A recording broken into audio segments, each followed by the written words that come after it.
I'm standing outside room 409 with divorce papers in my trembling hands, and I can't believe how I got here. 6 months ago, if someone had told me I'd be in this hotel hallway preparing to destroy my marriage, I would have laughed. I was James Mitchell, the devoted husband who still brought Emily coffee in bed after 15 years of marriage. But that was before I knew the truth. Emily and I met at 17 in AP history. She was brilliant, ambitious, driven in ways that made my chest tight with pride. I was the steady one who helped her through panic attacks before presentations and celebrated every victory like it was my own. We struggled through our 20s together, ramen dinners while she finished her MBA, my construction job paying bills while she interned for free. Every sacrifice felt worth it because we were building something together. When she landed her first real job at Morrison & Associates, we celebrated with champagne we couldn't afford. "We did it, baby," she whispered that night. "We actually did it." I believed her. God help me, I believed every word. The next 10 years were golden. Emily climbed the corporate ladder while I built my contracting business. We bought the house in Westfield with bay windows she'd dreamed about. We talked about kids, vacations. Growing old on the porch, we'd renovated ourselves. Everything changed 2 years ago when Emily got promoted to senior account director. I was so proud I took her to that expensive steakhouse downtown. "To my brilliant wife," I said, raising my glass. She smiled, but something was different in her eyes. Distant, like she was already somewhere else. The changes came gradually: longer hours, weekend team-building events, business trips that multiplied every month. Emily had always been career-focused, so I rationalized everything. She was establishing herself, proving her worth. The stress explained why she seemed tired, distracted. It explained why she stopped reaching for me in bed. "I'm just exhausted, James," she'd say, turning away. "This promotion is killing me." So I became the understanding husband. I took on more household responsibilities, gave her space, never complained when she missed dinner or came home too tired to talk. When she changed her phone password, I figured it was work security. When she bought new lingerie but never wore it for me, I assumed she wanted to feel confident at the office. I was living in a fantasy, and Emily was letting me. The business trips became more frequent. Marketing conferences in Chicago, client meetings in Atlanta, a leadership retreat in Miami that lasted 4 days. Each time, Emily would pack that black silk dress, the one that made her look like a movie star, and kiss me goodbye with lips that tasted like lies. "I'll miss you," she'd whisper, and I'd believe her because the alternative was unthinkable. But even the most devoted fool has his breaking point. Mine came on a Tuesday morning in March. Emily was packing for another leadership retreat, this one supposedly in San Diego. She folded that black dress with careful attention, deliberate, secretive, like she was preparing for something important. "How long this time?" I asked.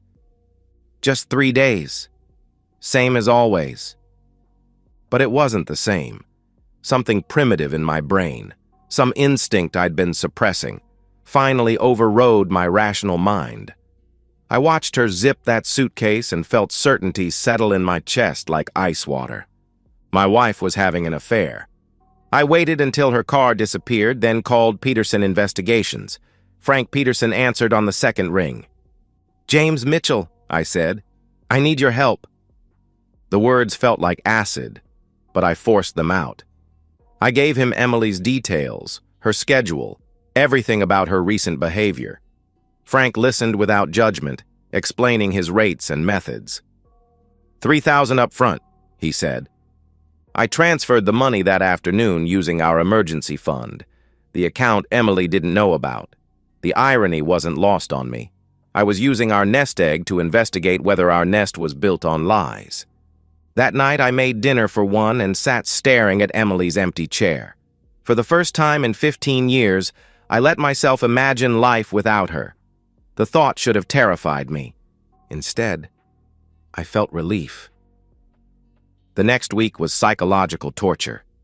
Every hour stretched like eternity as I went through normal life while my mind raced with possibilities. I worked construction sites during the day, the familiar routine keeping my hands busy while thoughts spiraled. But at night, alone in our bed, I stared at the ceiling imagining the worst. Frank Peterson called the following Thursday afternoon while I was installing cabinets for Mike. "James, we need to meet." His voice was carefully neutral.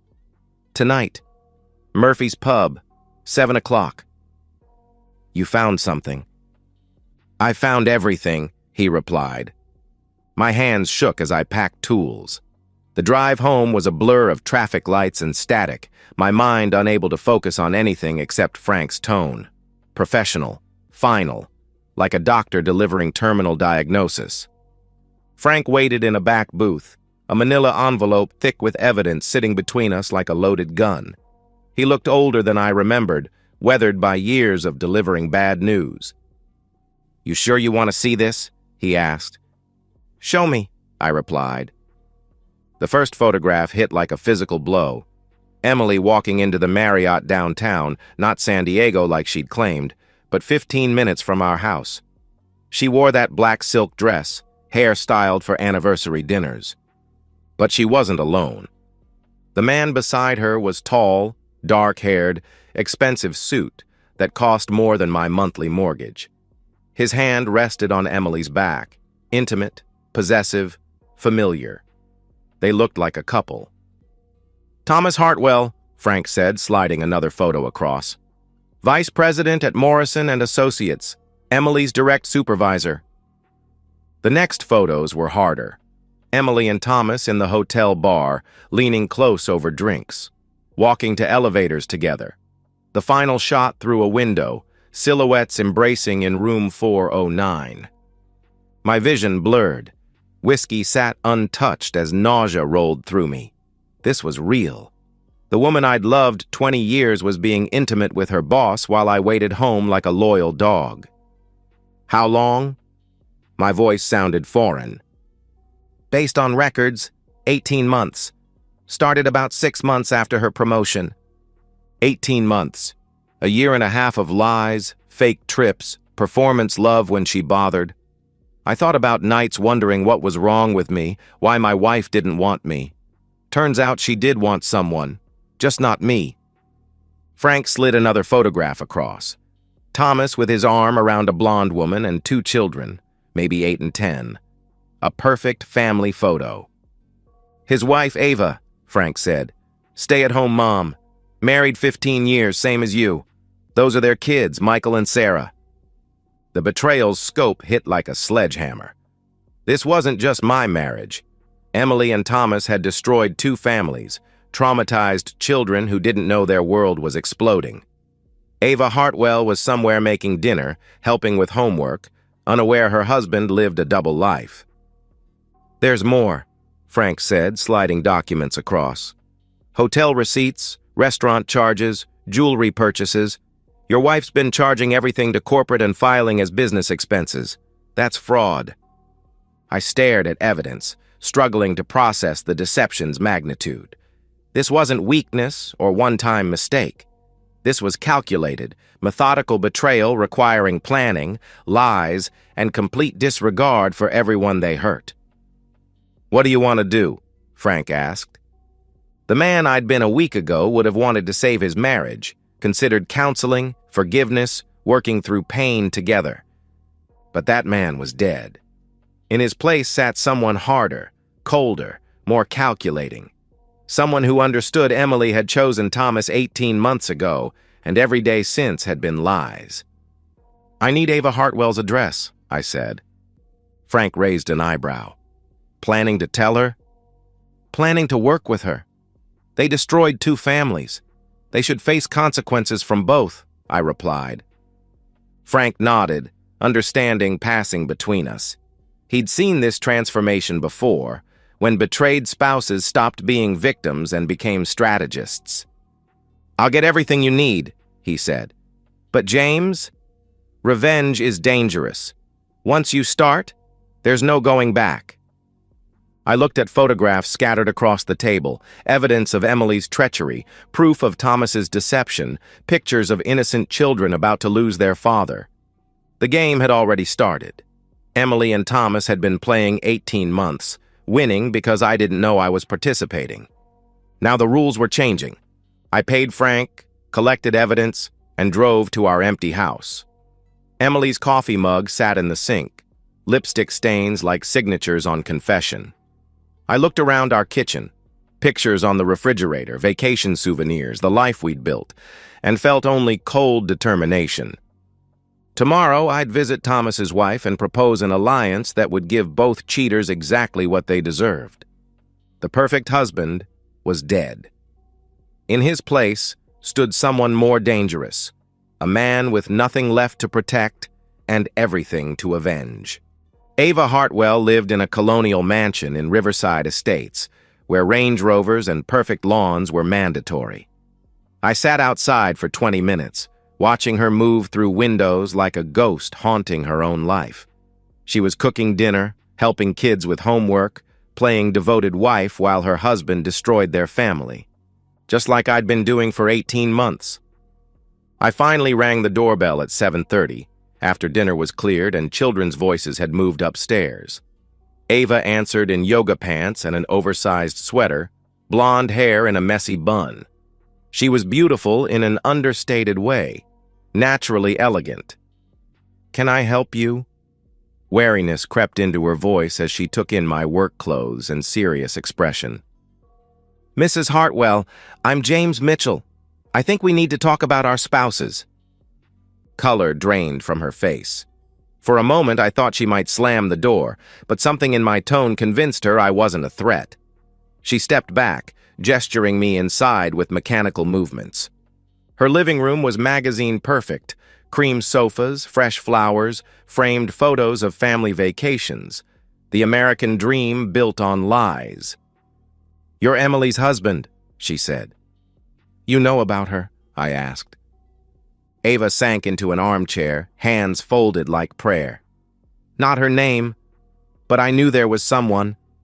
Thomas has been different, distant, working late, business trips that don't make sense, credit card charges he can't explain." She looked up with haunted eyes. "How long have you known?" "1 week. You?" I asked. "I've suspected for months but kept telling myself I was paranoid, that good wives trust their husbands." Her laugh was bitter. How stupid was I? I pulled out the manila envelope and set it between us. "You weren't stupid. You were loyal. They counted on that." Ava stared at the envelope like it might explode. "Is that—" "Proof. Photos, receipts, statements. Everything you need to know and more than you want to," I replied. She opened it with trembling hands, cycling through shock, rage, and devastating hurt. When she reached the photo of Thomas and Emily kissing outside the hotel, a sound escaped that was part sob, part growl. 18 months, she whispered, reading Frank's report. "Our anniversary was in that window. Christmas with the kids. Sarah's dance recital that he said was so important." She looked up, tears streaming. "He was with her when Sarah won first place in the science fair. I called to share the news, and he was probably with your wife." Raw pain in her voice triggered something protective in me. This woman had been betrayed as completely as I had, and she had children to consider. Emily and Thomas hadn't just destroyed marriages, they'd traumatized innocence. "What do you want to do about it?" I asked. Ava wiped her eyes, and when she looked at me again, the vulnerable woman was gone. In her place sat someone harder, focused, with steel that comes from having illusions stripped away. "I want to destroy them," she said simply. "Both of them. Completely." "Good. So do I replied. We planned. Ava had a business degree and a mind like a steel trap. She'd managed Thomas's finances, coordinated his schedule, tracked his obligations. She knew his weaknesses better than anyone. "He's up for partner next year," she said, making notes. "Morrison and Associates has a strict morality clause. If the board finds out he's having an affair with a subordinate and using company resources, he'll be fired immediately." Emily filed those hotel stays as business expenses, I added. Corporate fraud. HR will investigate.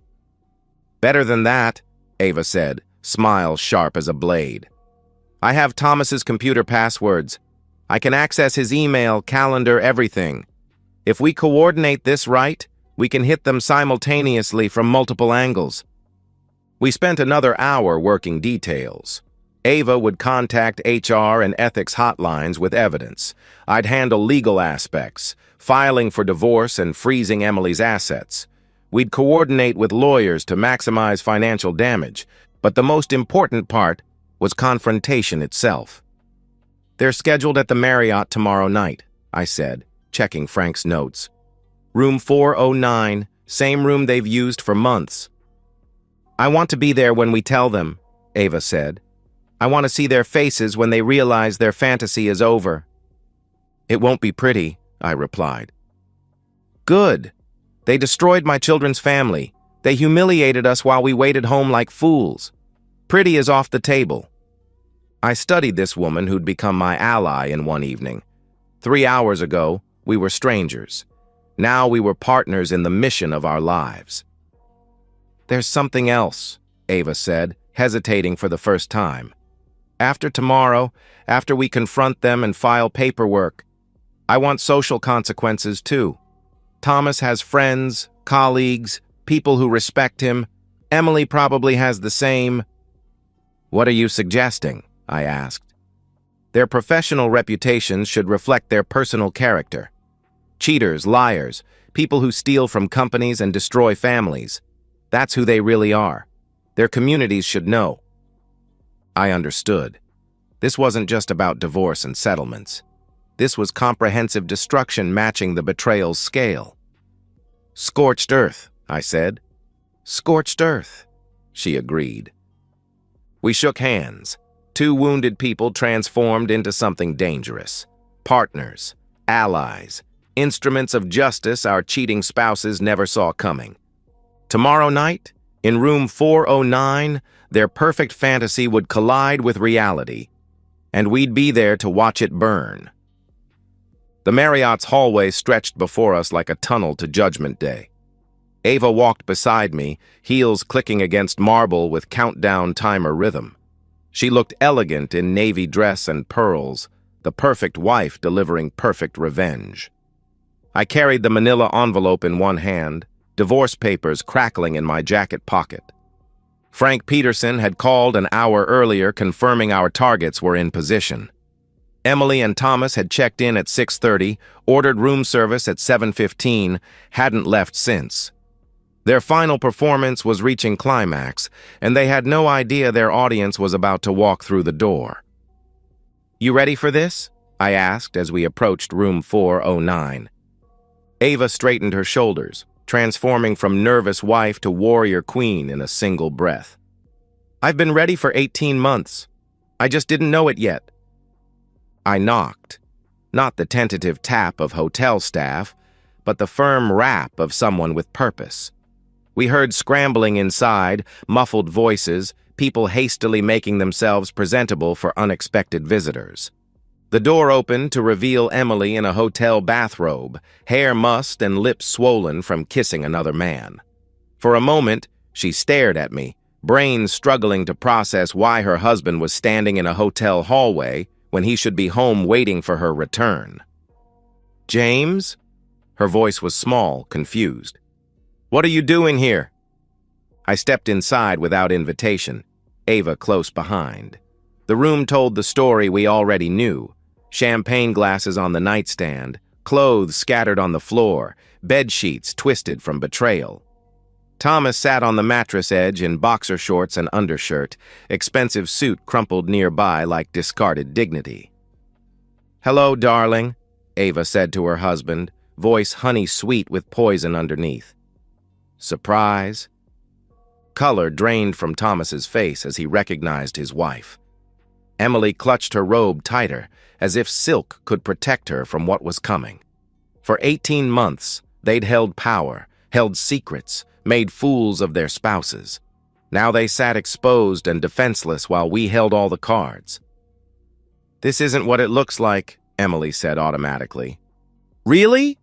I pulled out photographs and spread them across the desk like playing cards. Because it looks like my wife has been loving her boss in hotel rooms for 18 months while charging it to her corporate account?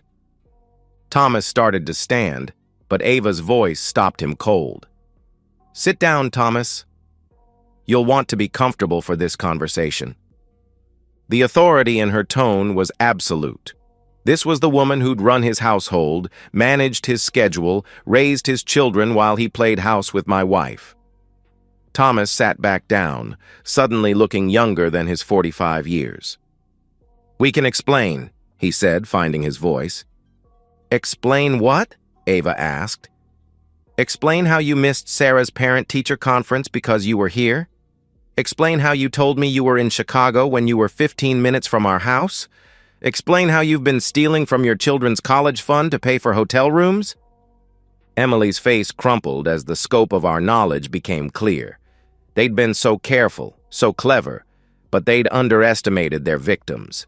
The loyal spouses they'd dismissed as naive had become investigators, prosecutors, and executioners. James, please. Emily reached toward me. We can work through this. It was a mistake. I love you. I've always loved you. I pulled divorce papers from my jacket and placed them in her outstretched hand.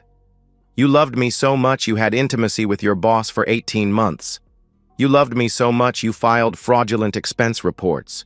You loved me so much you came home and kissed me with his taste on your lips. Papers shook in Emily's hands as she read the legal language dissolving our marriage. My lawyer had been thorough. She'd get nothing from our house, savings, or business.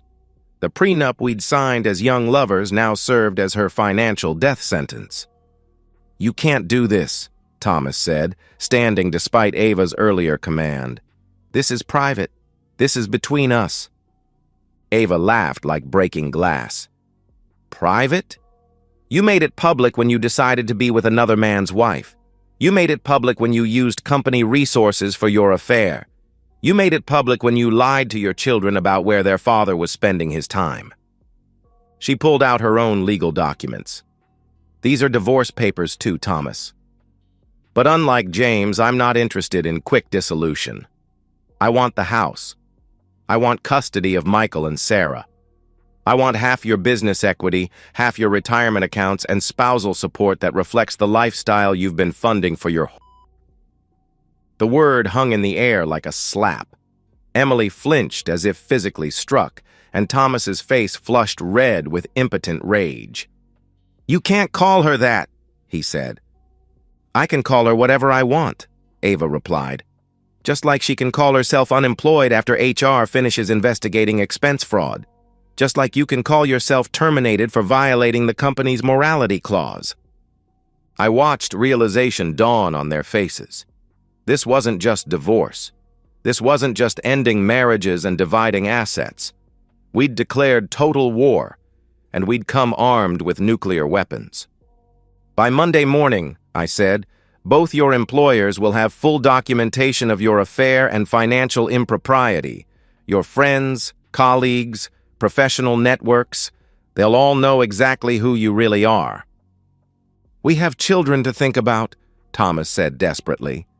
You should have thought about Michael and Sarah 18 months ago, Ava replied. You should have thought about them every time you chose Emily over your family. You should have thought about them when you decided your dick was more important than their stability. Emily started crying then, not elegant tears of remorseful wife, but ugly sobs of someone whose world was collapsing in real time. I felt nothing watching her break down. The woman I'd loved was gone, replaced by this stranger who'd built happiness on my humiliation.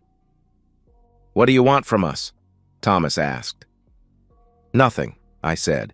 There's nothing you can offer that would make this right. You made your choice when you decided to betray your families. Now you get to live with consequences. Ava checked her watch. James and I have dinner reservations in an hour. I suggest you use the time to figure out how you're going to explain this to your children, parents, friends, and soon-to-be former employers. We walked toward the door, leaving Emily and Thomas to face wreckage of their choices. As I reached for the handle, Emily called out one last time. "James, wait, please. It was just intimacy. It didn't mean anything." I turned back to look at the woman I'd promised to love forever, sitting broken and exposed in a hotel room representing everything wrong with her character. For a moment, I almost felt sorry for her. Then I remembered 18 months of lies, nights wondering what was wrong with me, the way she'd kissed me goodbye before every business trip. "Emily," I said, voice as final as a closing door, "if it didn't mean anything, then neither did our marriage, and neither do you." The elevator doors closed on room 409 and everything it represented. Tomorrow, Emily and Thomas would wake up to a world where their lies had consequences and their victims had voices. Justice had been served. Personal, complete, and absolutely devastating. 3 weeks later, Emily and Thomas returned home to find their lives systematically dismantled. Emily's belongings sat in trash bags at the curb, while Thomas discovered eviction notices and frozen accounts. We'd moved fast while they were trapped in their hotel fantasy. Morrison and associates acted swiftly after receiving Ava's evidence package. Both were terminated within 48 hours for ethics violations and expense fraud. The audit revealed over $30,000 in company funds used to finance their affair. Hotels, restaurants, jewelry. Thomas bought Emily with corporate cards. "The board was furious," Ava told me over coffee. "Richard Morrison said he'd never seen such blatant abuse of company resources." Thomas's professional reputation was obliterated. Word spread through their industry like wildfire. Nobody wanted to hire an executive who couldn't be trusted with basic decisions or company money. He'd gone from vice president to unemployable in a week. Ava's personal revenge was the masterpiece. 15 years as the perfect corporate wife had given her extensive connections throughout their social circle. She'd used every relationship to ensure Thomas faced comprehensive consequences. "I called Patricia Whitman yesterday," Ava said, referring to the country club president's wife. "Mentioned my concerns about Thomas's financial irregularities affecting membership dues. Funny how quickly they revoke membership when questions arise." Her divorce strategy was equally ruthless. Thomas would lose the house, primary custody of Michael and Sarah, and face support payments keeping him in poverty for years. The judge had been unsympathetic to someone who'd endangered his family's security for an affair. Emily's situation was equally devastating. Her parents had reluctantly taken her in, but their disappointment was palpable. She'd found work at a suburban firm for half her previous salary, her city career effectively over. "She tried calling again," I told Ava. "Wants to work things out and discuss finances." "What did you tell her?" she asked. "Nothing. My lawyer sent a cease and desist letter. Further contact constitutes harassment." The divorce was final. Emily got nothing. No house, savings, or business claim. Our prenup now served as her financial death sentence. Thomas had it worse. Ava's lawyer argued his affair represented fundamental breach of marriage contract. The court agreed, awarding Ava everything: house, custody, support payments that would follow Thomas for decades. "He's moving back with his parents in Connecticut," Ava reported with satisfaction. "Couldn't afford rent after losing his job." I felt no sympathy. They'd had 18 months to consider consequences, to choose families over selfish desires. Instead, they'd chosen betrayal every time. Frank Peterson stopped by with final updates. Emily was working retail part-time to supplement her reduced income. Thomas had been seen grocery shopping at dawn to avoid former colleagues. "Complete social exile," Frank observed. "Nobody wants to associate with people who can't be trusted." As I walked through my renovated house that night, new paint, furniture, no trace of Emily's presence, I felt something I hadn't experienced in years: genuine peace. Not the naive contentment of marriage, but earned satisfaction of someone who'd fought for justice and won. My phone buzzed with a text from Ava. Thomas called about co-parenting strategies. told him the best thing he could do for Michael and Sarah was follow the custody agreement and avoid public appearances that might embarrass them further. I smiled and typed back, "Emily sent another letter through her parents," shredded it without reading. Emily and Thomas had thought they were untouchable. They'd underestimated their victims, dismissed us as too weak or loyal to fight back. They'd learned otherwise. Some betrayals demand comprehensive consequences. Sometimes the best revenge is watching enemies reap exactly what they've sown while you rebuild something better from the ashes. The perfect husband was dead. The perfect wife was gone. In their place stood people who understood exactly what they were worth and what they wouldn't tolerate. Justice served cold, complete, and without mercy. It tasted exactly like freedom. And so, we've reached the end of today's story. Was it what you expected, or did it take a twist you didn't see coming? I'm curious to hear your thoughts. Share them in the comments below, and let's get a conversation going. If this story kept you hooked, make sure to hit that like button. And if you're new here or just haven't subscribed yet, now's the perfect time to join our community. I bring you fresh, captivating stories every day, so click that subscribe button and turn on notifications so you never miss out. Thanks for watching, and I'll see you in the next one.